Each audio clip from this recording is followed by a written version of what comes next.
Hi dear students, कैसे हो आप सब। आई होप दैट आप सब अच्छे होंगे। Welcome to pro classes again. और अब चलते हैं हम प्रीपोजिशन के पार्ट नंबर 6 में। ठीक है, तो आइए पढ़ते हैं। और हमारा बस एक ही काम है, आपकी प्रीपोजिशंस को इजी बनाना, आसान बनाना, जिससे कि आप किसी भी डिफ़िकल्ट कॉन्सेप्ट को आसानी से समझ सकें। ठीक है, तो आज हम पढ़ते हैं। हमारा जो आज पॉइंट है नंबर 1, इन, ऑन, एट। ये 3 प्रीपोजिशंस आपको दिख रही होंगी। इन तीनों का प्रयोग अलग अलग रेफरेंस में होता है, अलग अलग अर्थों में होता है। जैसे जनरली हम जानते हैं इनका अर्थ में होता है, ऑन का अर्थ पर होता है, एट का अर्थ पर होता है। लेकिन यहां पर कोई निश्चित इनका अर्थ नहीं होता। ये सिंपल प्रीपोजिशंस हैं, इनका प्रयोग हमेशा अकॉर्डिंग टू सेंस होता है। किसी एक अर्थ में इनका प्रयोग कभी नहीं होता है। अब समझेंगे। इन, ऑन, एट का प्रयोग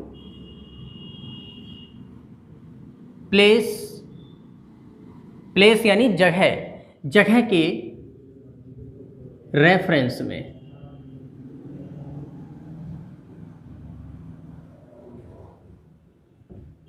यानी कि इन, ऑन, एट का प्रयोग जगह के, प्लेस के रेफरेंस में कैसे करते हैं, हम उसको थोड़ा आसान तरीके से समझेंगे। ठीक है, तो नंबर 1 इन, और नंबर 2 पे हम रखेंगे ऑन, और नंबर 3 पर हम रखेंगे डियर स्टूडेंट्स, नंबर 3 पर हम रखेंगे एट। ठीक है, क्लियर दिख रहा है। इन, ऑन, एट, इन तीनों प्रीपोजिशंस का प्रयोग हम यानी प्लेस के रेफरेंस में, जगह के रेफरेंस में कैसे करते हैं, किस तरह से करते हैं। ठीक है, तो नंबर 1 ध्यान सुनेंगे। इनका प्रयोग जब हम प्लेस के रेफरेंस में करते हैं तो एनक्लोज्ड प्लेस के लिए करते हैं। एनक्लोज्ड प्लेस, एनक्लोज्ड प्लेस्ड वे स्थान होते हैं गाइस जो चारों तरफ से घिरे हुए हों, चाहे दीवारों से या अपनी बाउंड्री से, सीमा से घिरे हुए हों। ठीक है, जैसे कि आप देख रहे हैं रूम्स होते हैं, या आपके कंट्रीज होते हैं। कंट्रीज का मतलब देश। प्रत्येक देश की अपनी एक सीमा होती है। उस सीमा के अंदर अंदर का जो एरिया होता है उसको कहते हैं एनक्लोज्ड एरिया। ठीक है, या एनक्लोज्ड प्लेस। तो रूम्स, कंट्रीज और बड़े बड़े शहर जो होते हैं, बिग सिटीज एटसेट्रा आदि के लिए, यानी मेरा कहने का सेंस ये है कि जब इनका प्रयोग प्लेस के रेफरेंस में करेंगे तो इन सब के लिए करेंगे। ठीक है, अब आते हैं ऑन पर। ऑन का प्रयोग प्लेस के रेफरेंस में करेंगे। किस तरह से करेंगे, बस इसका एक ही प्रयोग है, टू शो का मतलब है दिखाने के लिए, द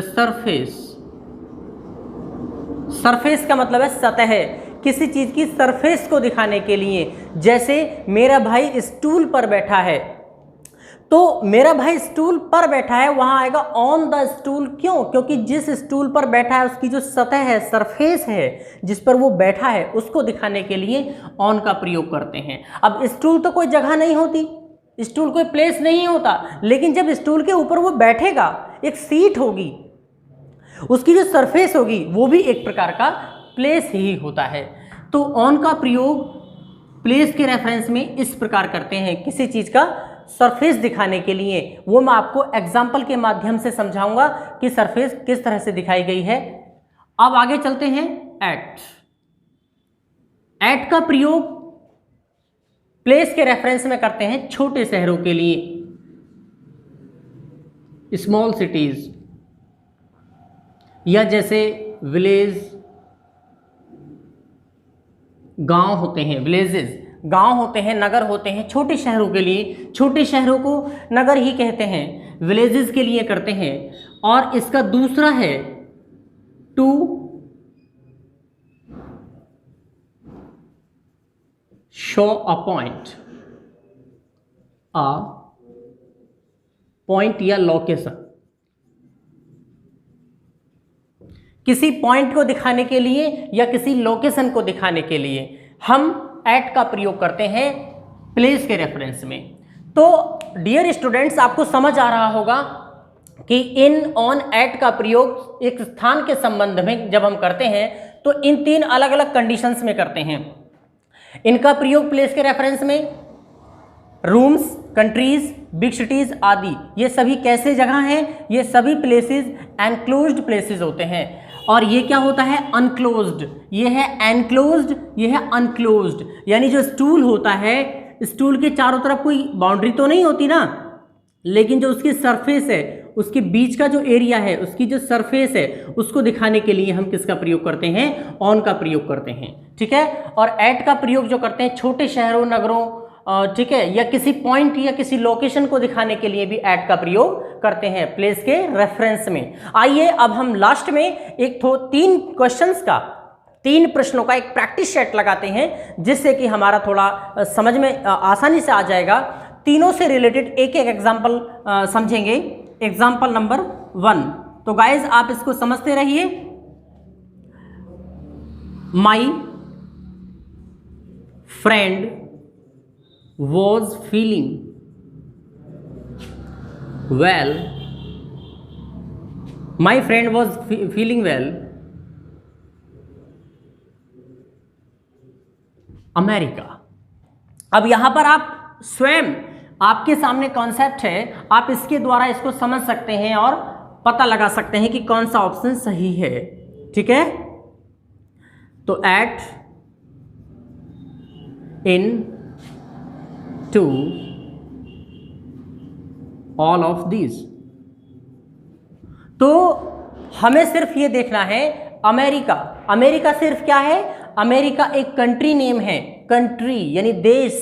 और अमेरिका कैसी जगहों में आता है? ये किन स्थानों में आता है? ये आता है एनक्लोज्ड प्लेसेस में आता है। यानी जो स्थान चारों तरफ से घिरे हुए हों, किसी बाउंड्री से घिरे हुए हों या दीवारों से घिरे हुए हों, तो उन स्थानों को कहते हैं एनक्लोज्ड प्लेसेस। तो अब अमेरिका कैसा प्लेस है? एनक्लोज्ड प्लेस है, एक देश है, तो उसके लिए प्रीपोजिशन इन आएगा। और वैसे भी मैंने आपको बताया था कि जो बड़े शहर या देश होते हैं, उन सभी के लिए प्लेस के रेफरेंस में इनका प्रयोग करेंगे। ठीक है गाइज, आपको समझ में आ गया होगा। आइए चलते हैं दूसरे एग्जाम्पल। तो एग्जाम्पल नंबर 2 के द्वारा ये समझेंगे कि अब हमने पहले में तो कंट्री का एग्जाम्पल समझ लिया, यानी एनक्लोज्ड प्लेस का एग्जाम्पल हो गया ये। अब दूसरा एग्जाम्पल हम सरफेस का दिखाएंगे। किसका? सरफेस का। ठीक है। आई kept my books the stool। अब डियर स्टूडेंट्स, ये यहां पर लिखा हुआ है कि आई kept, मैंने रख दिया था। किसको? अपनी किताबों को रख दिया था। कहां पर? स्टूल पर। स्टूल पर रखा था। अब मैंने क्या अपनी किताबों को स्टूल की टांगों पर रखा था या स्टूल के अंदर रखा था? नहीं, स्टूल पर, यानी उसके ऊपर रखा। जो स्टूल की सरफेस है, जो उसकी सतह है, उसके ऊपर मैंने रखा। तो स्टूल की सरफेस को दिखाने के लिए, और स्टूल की सरफेस के ऊपर क्या रखी है? मेरी बुक्स। उन दोनों को, यानी स्टूल के ऊपर बुक्स रखी हैं और बुक्स स्टूल की सरफेस पे रखी हैं। इस चीज को दिखाने के लिए यहां पर किसका प्रयोग होगा? ऑन का।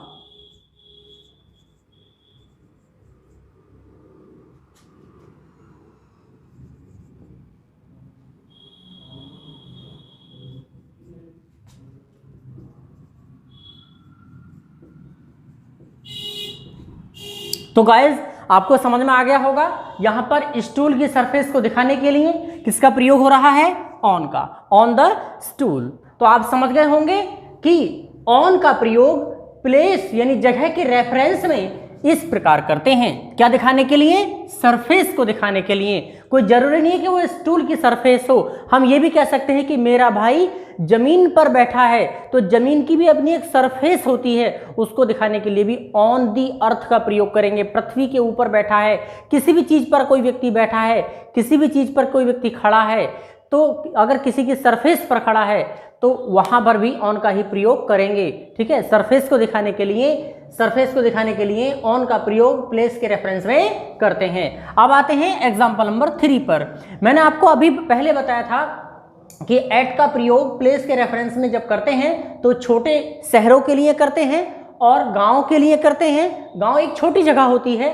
और टू शो, और ये सबसे ज़्यादा इंपॉर्टेंट पॉइंट है गाइस, कि टू शो अ पॉइंट या लोकेशन, किसी भी पॉइंट या लोकेशन को दिखाने के लिए करते हैं। अब मैं आपको एक ऐसा एग्जांपल तैयार करता हूं जिसमें आपको क्या मिलेगा, एनक्लोज्ड प्लेस भी मिलेगा और एक लोकेशन भी मिलेगा। दोनों चीजें उस एग्जांपल में मिलेंगी और आपको अच्छे से समझ में भी आ जाएगा कि किस प्रकार हम उसका प्रयोग करते हैं। जैसे एग्जांपल नंबर 3 में हम देखेंगे,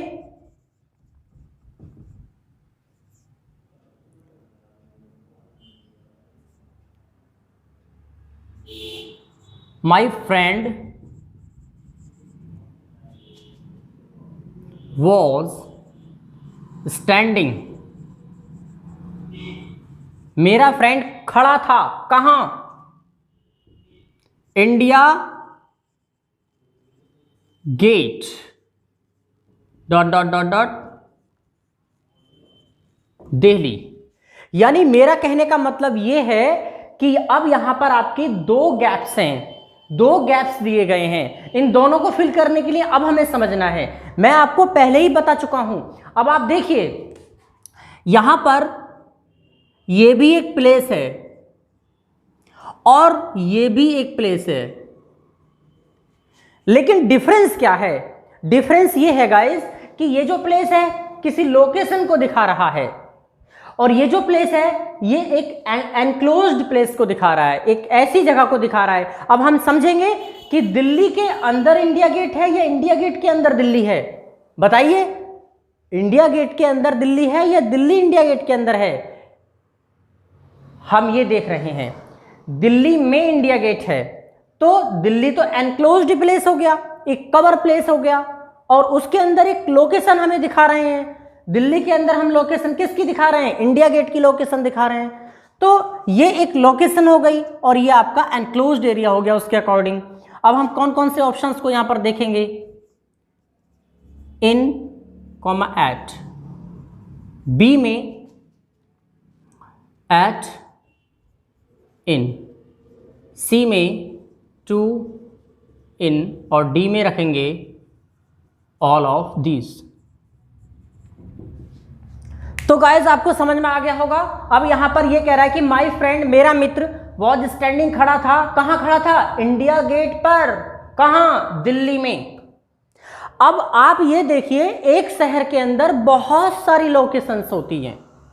जैसे दिल्ली के अंदर बहुत सारे एयरपोर्ट भी है, इंडिया गेट भी है, संसद भवन भी है, बहुत सारी लोकेशंस हैं। ठीक है, तो मेरा कहने का मतलब यह है कि जब कोई व्यक्ति किसी लोकेशन पे होता है तो लोकेशन के लिए किसका प्रयोग करेंगे? एट का। और एनक्लोज्ड एरिया के लिए किसका प्रयोग करेंगे? इनका। तो कौन सा ऑप्शन यहां पर सही है? दूसरा ऑप्शन। अब आपके अच्छे से समझ में आ गया होगा।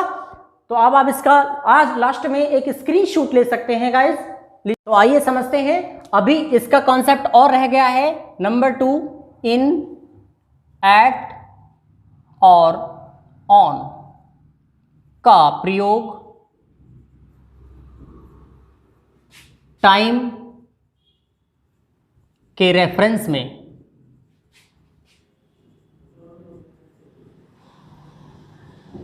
अब हमें यह देखना है डियर स्टूडेंट्स कि इन, एट, ऑन का प्रयोग टाइम के रेफरेंस में किस प्रकार करते हैं। क्योंकि पहले हमने पढ़ा था कि हम इन, ऑन, एट का प्रयोग प्लेस के यानी जगह के रेफरेंस में कैसे करते हैं, और अब हम समझ रहे हैं कि इन सब का प्रयोग टाइम के रेफरेंस में कैसे करेंगे। तो फिर उसी प्रकार समझना है हमको।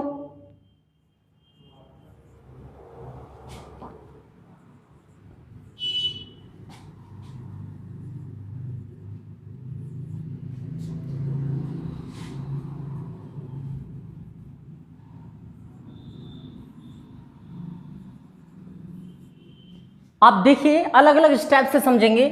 इनका प्रयोग मंथ्स के लिए करते हैं, ईयर्स के लिए करते हैं, सेंचुरीज के लिए करते हैं। और सेंचुरीज के साथ साथ और भी कोई लॉन्ग पीरियड हो सकता है, कोई लंबी अवधि हो सकती है, कोई दशक हो सकता है, उनके लिए भी कर सकते हैं। तो उसके लिए हम लिख देंगे एटसेट्रा।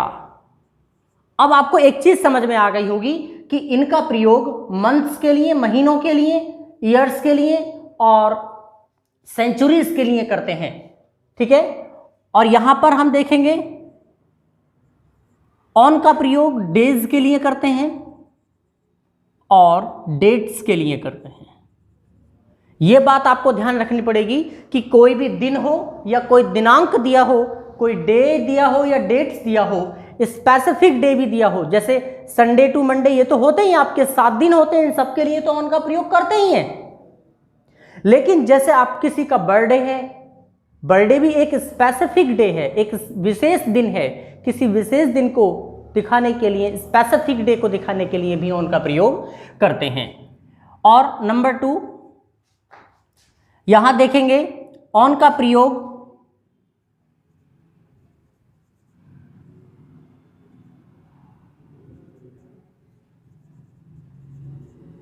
समय पर कार्य होने के लिए भी करते हैं।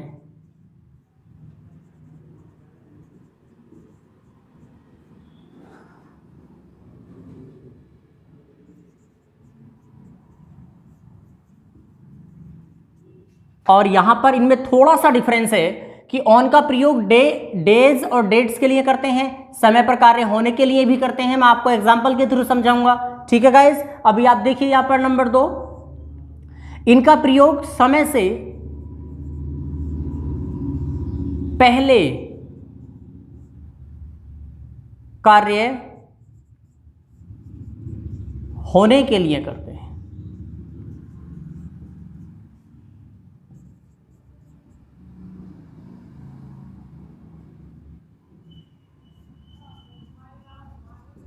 अब आपको समझ आ रहा होगा, समय से पहले कार्य होने के लिए, समय से पहले कार्य होने के लिए किसका प्रयोग करते हैं? इनका प्रयोग करते हैं। और समय पर कार्य होने के लिए किसका प्रयोग करते हैं? ऑन का प्रयोग करते हैं। तो गाइस आपको समझ में आ रहा होगा।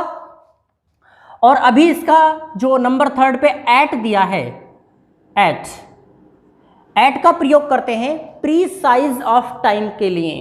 Precise of time, precise of time किस प्रकार का टाइम होता है यहां आप समझ लेंगे। प्रीसाइज ऑफ टाइम, प्रीसाइज का मतलब होता है एग्जैक्ट, बिल्कुल ठीक समय। जो भी घड़ी समय कर रही है, जो भी घड़ी में समय हो रहा है, ठीक एग्जैक्ट जो भी समय हो रहा है उसको दिखाने के लिए, यानी घड़ी में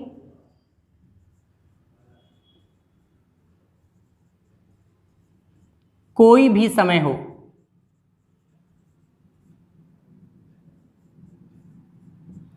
यानी घड़ी के अंदर कोई भी समय बजा हो, 1 बजा हो, 2 बजा हो, 3 बजा हो, 4 बजा हो, कोई भी समय घड़ी में हो रहा हो, उस समय को हम प्रीसाइज ऑफ टाइम कहते हैं। दूसरा, अब आप देखेंगे एक बड़ा कंफ्यूजन रहता है कि मेरा भाई सुबह को स्कूल जाता है, my brother goes to school in the morning सही रहेगा या एट मॉर्निंग सही रहेगा। अब यहां पर बच्चे कंफ्यूज रहते हैं। अगर उसमें बात एकदम स्पेसिफिक तरीके से दी है कि सुबह को 7 बजे जाता है, my brother goes to school 7:30 at morning, तो वहां मॉर्निंग से पहले एट आएगा, क्योंकि वहां दे रखा है कि वो सुबह को 7:30 बजे जाता है। वहां बात क्लियर हो रही है कि सुबह को 7:30 बजे जाता है। लेकिन अगर हम ये कहेंगे कि सुबह जाता है, अब यहां पर यह क्लियर नहीं हो रहा है कि सुबह के किस टाइम जाता है। जब बात क्लियर हो जाए, एग्जैक्ट पता लग जाए, स्पेसिफिक टाइम दिया हो कि इतने बजे जाता है, तो मॉर्निंग, इवनिंग या नून या नाइट से पहले एट का प्रयोग करेंगे। और यदि स्पेसिफिक तरीके से हमें पता नहीं लग पा रहा है कि वो किस टाइम उस काम को कर रहा है, ठीक है, तो फिर उन सबसे पहले इनका प्रयोग करेंगे। मैं आपको थोड़ा सा एग्जाम्पल के थ्रू भी समझाऊंगा और यहां पर इसको लिख भी लीजिए। अगर उसने दिया है मॉर्निंग, इवनिंग और नून या नाइट, तो इन सब के साथ किसका प्रयोग करेंगे गाइस? इन सब के साथ इनका प्रयोग करेंगे, ठीक है। और यदि वो कहता है कि 7:30 एट मॉर्निंग या 1:30 एट नून या 5:30 एट इवनिंग, तो गाइज हम यहां पर देख रहे हैं कि यहां हमें क्लियर नहीं हो रहा है, स्पेसिफिक तरीके से पता नहीं लग पा रहा है कि वो सुबह को तो काम करता है लेकिन किस समय करता है सुबह को, ये क्लियर नहीं हो पा रहा है। और जहां एकदम से क्लियर ना हो वहां प्रीपोजिशन इन आएगी, और जहां स्पेसिफिक टाइम दिया हो, क्लियर टाइम दे रखा हो, वहां प्रीपोजिशन एट आएगा। ये बात आपको अपने माइंड में बिल्कुल अच्छे तरीके से सेट कर लेनी है। अब हम थोड़ा एग्जाम्पल के थ्रू समझ लेते, एग्जाम्पल के थ्रू ये समझ लेते हैं कि हम इन प्रीपोजिशंस का इन तीनों तरीके से अलग अलग कैसे प्रयोग करते हैं। जैसे मैंने आपको पहले आपको प्लेस के रेफरेंस में दिखाया था, लेकिन अब हम जो पढ़ रहे हैं टाइम के रेफरेंस में पढ़ रहे हैं। किसके रेफरेंस में? टाइम के रेफरेंस में। जैसे इनका प्रयोग टाइम के रेफरेंस में इन कंडीशंस में करते हैं, ऑन का प्रयोग टाइम के रेफरेंस में इन कंडीशंस में करते हैं, और एट का प्रयोग समय के रेफरेंस में इन कंडीशंस में करते हैं। मैं आपको अच्छी तरह से बता चुका हूं, ठीक है। जैसे अभी मैं आपके सामने एक सेंटेंस एग्जांपल लिख दूं कि देयर वॉज अ मैन, एक आदमी था, एक आदमी था, वो क्या था? हु wanted to play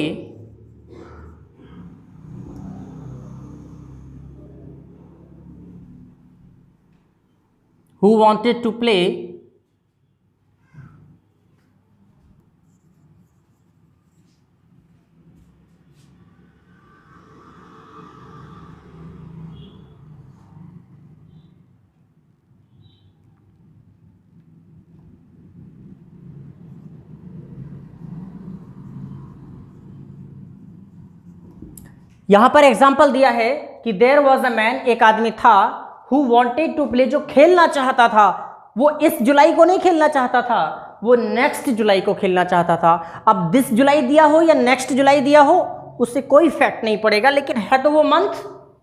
अब मंथ के लिए किसका प्रयोग करते हैं? इनका प्रयोग करते हैं। तो यहां कौन सा प्रीपोजिशन आप सेलेक्ट करेंगे? In, at, to, all of these. आप कौन सी प्रीपोजिशन को सिलेक्ट करेंगे गाइज? अब यहां पर इनका प्रयोग करेंगे, क्योंकि आपको क्लियर दिख रहा है कि जब इनका प्रयोग इसलिए करेंगे क्योंकि जुलाई एक क्या है? जुलाई अपने आप में एक मंथ है, और मंथ के लिए किसका प्रयोग करते हैं? इनका प्रयोग करते हैं, ठीक है गाइज। अभी आप इसका एक स्क्रीनशॉट ले लेंगे और इससे रिलेटेड, इस कॉन्सेप्ट से रिलेटेड इन तीनों प्रीपोजिशंस का प्रयोग समय के रेफरेंस में करते हैं। इन तीनों से रिलेटेड एक छोटा सा प्रैक्टिस सेट मैं आपके लिए अभी लगाता हूं और उसको हम समझते हैं अच्छे से। तो डियर स्टूडेंट, जिस स्लाइड का आपने स्क्रीनशॉट लिया था उसी के 2 एग्जांपल और मैंने सेट किए हैं, और उन एग्जांपल्स को समझने के लिए आपको ये देखना पड़ेगा। इट इज जॉयफुल, ये बड़ी खुशी की बात है, दैट मीन्स की माई बर्थडे, मेरा जन्मदिन है। अब आप ध्यान से सुने, मैंने आपसे कहा था कि मंथ के लिए इनका प्रयोग करते हैं। अब दिसंबर एक मंथ है, मंथ के लिए यहां पर क्या आना चाहिए? इन। लेकिन मंथ के साथ साथ यहां पर स्पेसिफिक डेट भी दिया है। क्या दिया है? एक विशेष दिनांक दी है कि 31 दिसंबर को मेरा बर्थडे है।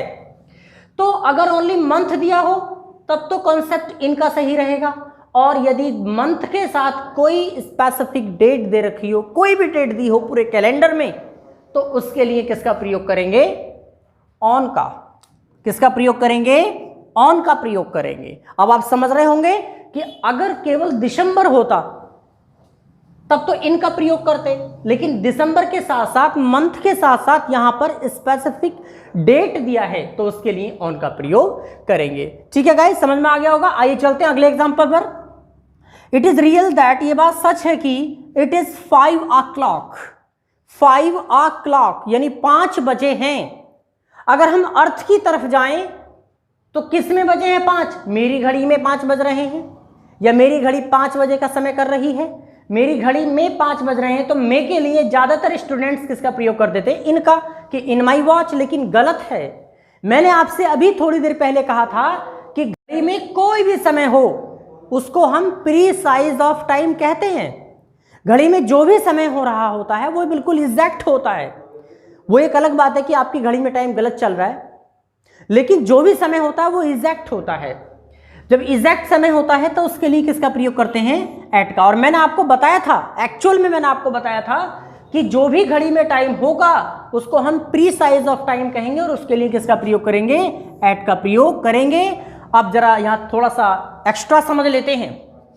मैं आपको एक बात अभी मैंने आपको लिखवाई थी, इन और ऑन में क्या डिफरेंस है। जब हम इनका प्रयोग टाइम के रेफरेंस में करते हैं तब हमें यह पता लगता है कि समय से पहले वो काम हो जाएगा, और जब हम ऑन का प्रयोग टाइम के रेफरेंस में करते हैं तब हमें यह मैसेज मिलता है कि वो काम तभी होगा, बिल्कुल अपने एकदम ठीक समय पर ही होगा, ना समय से पहले ना समय के बाद। मान लीजिए कि मेरी बहन ने कह दिया कि मैं 3 बजे इस काम को कर लूंगी, 3 बजे तक कर लूंगी, तो 3 बजे तक कर लूंगी, उसके सेंस में ऑन का प्रयोग करेंगे। और यदि वो कहे कि 3 बजे से पहले पहले कर लूंगी, यानी जो नियुक्त समय है, जो एक सेटल्ड टाइम है, अगर वो उससे पहले कर लेगी, अपॉइंटेड टाइम से पहले कर लेगी, तो इनका प्रयोग होगा। अब देखिए अंग्रेजी में आजकल क्या है कि आजकल ग्रामर को कंपटीशन के एग्जाम्स में बड़ा डीपली पूछा जा रहा है। अब इतने आसान वाक्य नहीं पूछे जाते हैं, अप्लाइड ग्रामर पढ़ना पड़ता है हमको।